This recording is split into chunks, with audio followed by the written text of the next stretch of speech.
actually trust our own minds. That is exactly the nightmare we are plunging into today. Welcome to the deep dive.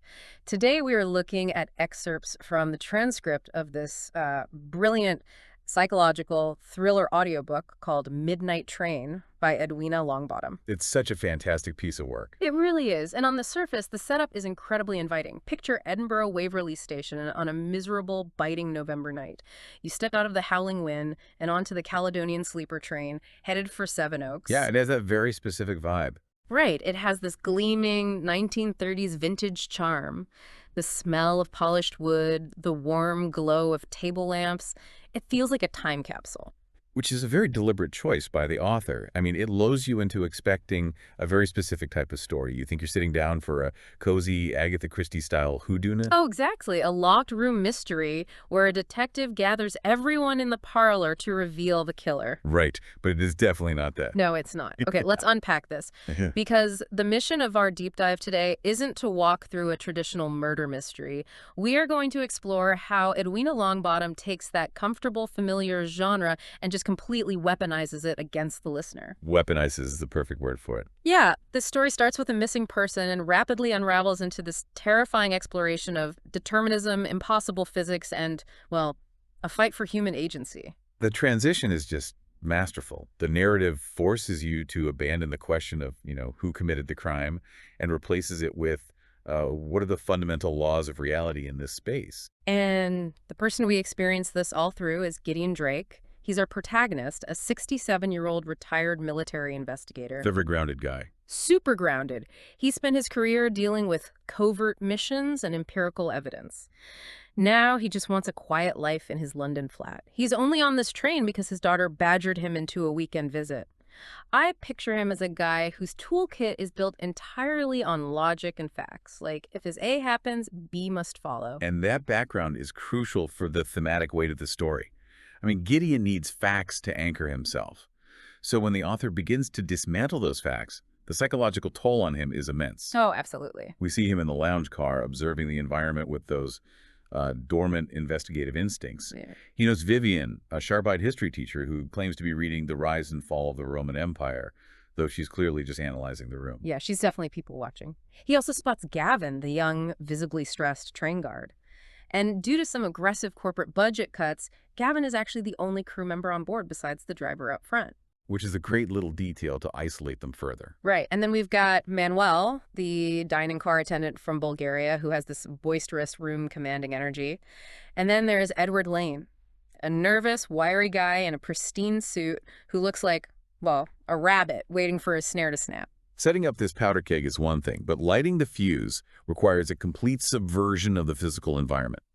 The storm outside is raging, and the train suffers this massive, violent jolt. Yeah, it's not just a bump on the tracks. No, it's described as a localized earthquake. The lights flicker, the passengers are thrown against the tables, and when the power stabilizes, Edward Lane is gone. His tea is still steaming on the table. And here is where the isolation tactic really begins. Gideon immediately asks the room where the nervous guy in the suit went. No, what do they do? Vivian, Manuel, Gavin, they all just look at him blankly. They have absolutely no memory of Edward Lane. Not at all. Think about how disorienting that would be for you. If you are ever in a situation where your senses tell you one thing, but the entire social group around you treats you like you are losing your mind, it creates a profound sense of vertigo. It's like a retired bloodhound trying to enjoy a nap by the fire, only to have a fox run right through the living room. That's a great way to put it. And that gaslighting effect is a weapon. The author uses this confined setting to amplify the claustrophobia of being the only sane person in the room. How do you even investigate that? Exactly. Gideon is forced to investigate a locked room mystery where the suspects won't even acknowledge someone is missing. But the narrative doesn't let him rely on his standard methods for long.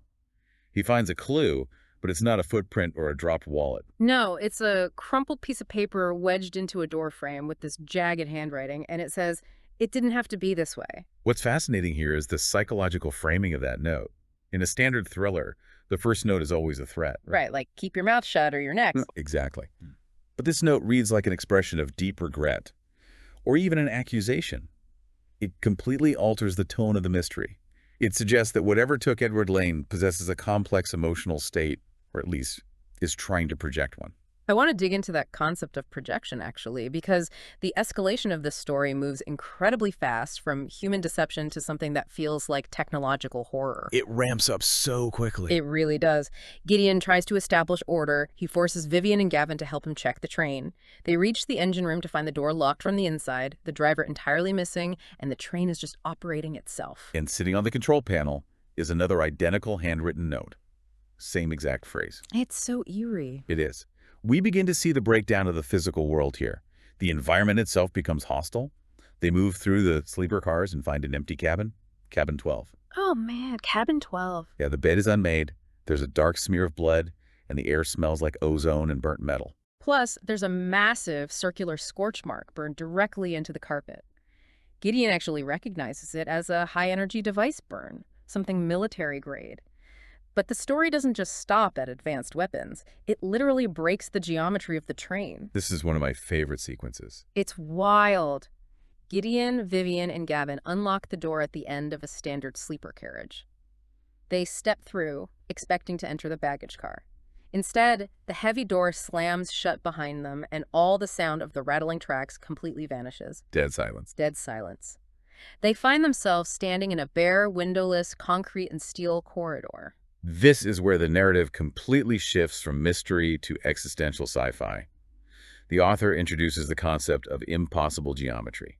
Let's actually define that for a second, because, we hear impossible geometry a lot in sci-fi, but what does it mean mechanically in this specific scene? Mechanically, it means the physical dimensions they are experiencing cannot exist within the physical container of the train. They step into a corridor that extends straight ahead for what seems like 100 yards. Right, and a train carriage is only about 25 yards long. Exactly.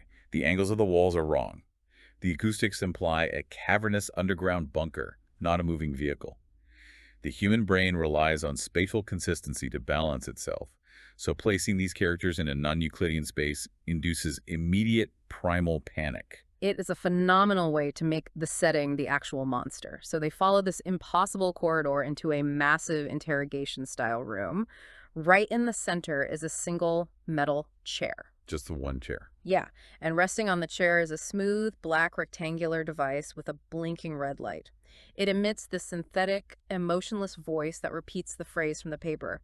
"It didn't have to be this way," followed by, "You were warned." And then the lights go out. Their flashlights just die, and this shifting, smoke-like entity manifests in the dark with them. The physical manifestation of the threat. It's terrifying.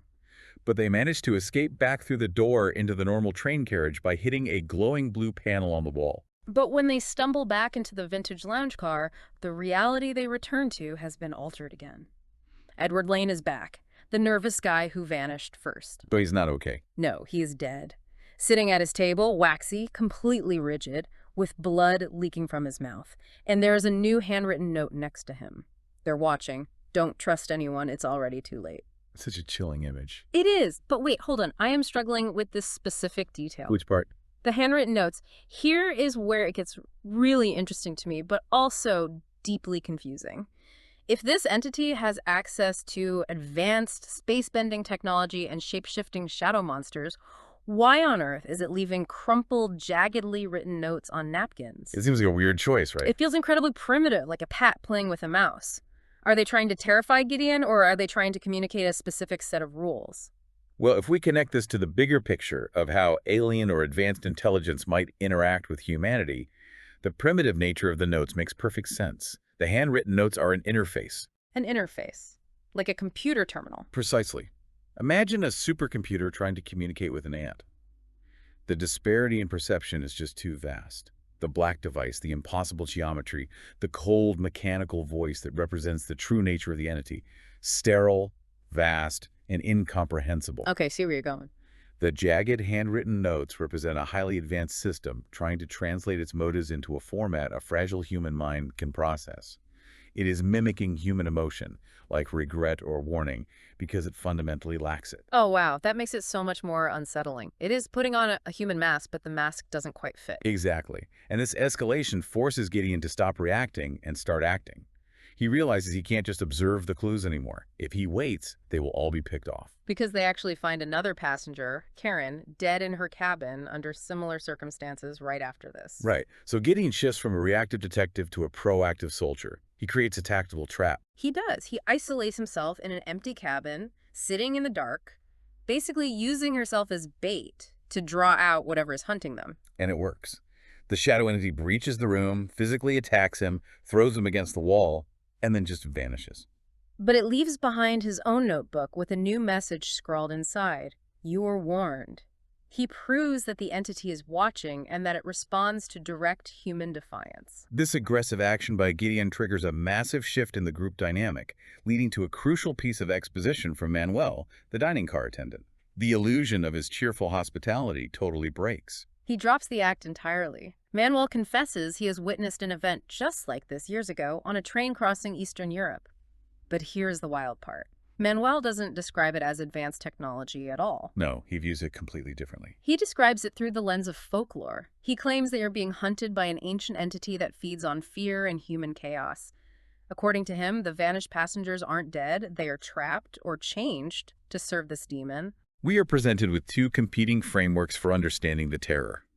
Gideon's military mind sees scorch marks, high-energy devices, and metallic bunkers. Manuel's cultural background interprets the exact same phenomena as an ancient, supernatural fear demon. So, are either of them right? Is Manuel right that this is some ancient fear demon, or does the sci-fi technology prove otherwise? Because shortly after this, they head back to the engine room, and instead of the driver, they find a smiling, eerily lifelike mannequin sitting in the conductor's chair. Holding another note. Right, holding a note that says, "The answer lies in the light." This points them to a glowing blue panel on the console. Gideon hits it, and the entire vintage train reality simply falls away. They are teleported completely off the normal train and into a vast metallic command center. With shifting symbols on the screens and a massive pulsating column of blue light. Exactly. So this seems to definitively prove we are dealing with advanced sci-fi technology, not a demon in the woods, right? Well, it perfectly illustrates Arthur C. Clarke's famous law, any sufficiently advanced technology is indistinguishable from magic. Ah, right. To Manuel, a force capable of manipulating space-time and harvesting human consciousness is effectively a demon. But Gideon's perspective strips away the haunted house aesthetic. The command center reveals the true horror. It isn't a chaotic monster acting on ancient hunger. It is a highly calculated, cold, sterile system of control. And that system finally introduces itself. As Gideon, Vivian, and Gavin approach this massive light column, the mechanical voice echoes through the chamber. It says, "We are the architects." And then we see the missing passengers. Yes. Standing around the base of this light column are Edward, Karen, and the driver. They are standing perfectly still, moving in this horrible, unnatural synchronization with their eyes glowing faintly blue. The visual of the realigned passengers is deeply disturbing because it represents the complete erasure of the individual. And then one of the passengers steps forward to speak as the mouthpiece for the architects. It is the woman in the tailored suit who was tapping on her phone in the lounge car hours ago. Exactly. She informs Gideon that the passengers haven't been killed. They have been, quote, realigned. Realigned. That might be the most terrifying corporate buzzword I have ever heard. It sounds like optimizing a spreadsheet, but they are doing it to human souls. It's chilling. She tells Gideon that human behavior disrupts the balance of their system and that the cycle must be maintained. She gives him a choice: willingly accept realignment to restore the balance or face complete oblivion. This brings us to the philosophical core of the entire narrative, the conflict between determinism and free will. The architects represent a purely deterministic universe. They view human emotion, unpredictability, and irrationality as a bug in the code, something messy that needs to be ironed out. I want to visualize what the architects actually want. It feels like they view humanity as a pendulum swinging wildly out of rhythm. They don't want to destroy the pendulum. They just want to trap it inside a metronome so it ticks exactly when and where they dictate. That is a brilliant analogy. They're offering a twisted version of safety. If you have no free will, you make no mistakes. There is no pain, no conflict, no chaos, just a perfect, predictable loop. But Gideon sees right through the euphemism. He realizes balance is just a polite word for absolute tyranny. He chooses the messy, painful reality of free will over a comfortable cage. He decides to fight. Which is incredible to read. We have this 67-year-old retired investigator throwing physical punches at a horde of mind-controlled, glowing-eyed passengers to buy time. But the actual hero of this climax isn't Gideon, it is Gavin. Gavin, the underpaid, completely out of his depth train guard who has been panicking for the last 200 pages. Yes. Gavin runs up to the alien control panel. He yells over the chaos that he has worked with rudimentary systems like this before, just basic programming from his IT days. He starts frantically typing on the alien console. The architect's voice booms out warning of termination. But Gavin hits one final command. A massive flash of light blinds everyone, the sound of tearing metal fills the air, and then absolute silence. It is a stunning mechanical resolution. The impossible geometry collapses. Gideon opens his eyes, and they are back in the vintage lounge car. The storm outside is just a gentle drizzle now. Vivian and Gavin are slumped in their chairs, alive. The other passengers are murmuring quietly over their drinks as if the last few hours never occurred. The command center is just gone. But sitting right on Gideon's table is one final note in that jagged handwriting. The cycle is broken for now. Boom. So what does this all mean? Because I have to admit, I struggle a bit with the logic here. How does a 20-something train guard use basic human IT skills to hack a god-tier system that can bend space and time? Let's look at the mechanics of deterministic systems. The architects operate on absolute rigid logic. Everything must balance. Everything must follow a predictable path. Right. Gavin doesn't outcode them with superior mathematics. He introduces a fundamental human irrationality into their rigid system. Think of it like a logical paradox or a contradictory command that a purely mathematical entity cannot process. Like telling a computer this statement is false, it creates an infinite loop. Exactly the concept, though on a much grander scale. The system is so advanced and so rigidly ordered that the messy, chaotic nature of human thought acts like a virus. Gavin's intervention proves that human unpredictability is the ultimate wrench in a perfect machine. They just couldn't compute him. The architects failed to account for the irrational courage of an underpaid train guard. It is such a triumphant way to resolve the theme. Edwina Longbottom tricks you. She lulls you to sleep with the rhythmic clatter of a cozy, locked room mystery and then yanks the floor out from under you. You spend the first half looking for a murderer, only to realize the actual threat is the erasure of the right to make choices at all. The narrative asks us to examine our own relationship with control. We may not be fighting space-bending architects, but we interact with deterministic systems every day. Think about the algorithms that curate your social media feeds, your shopping habits, the news you see.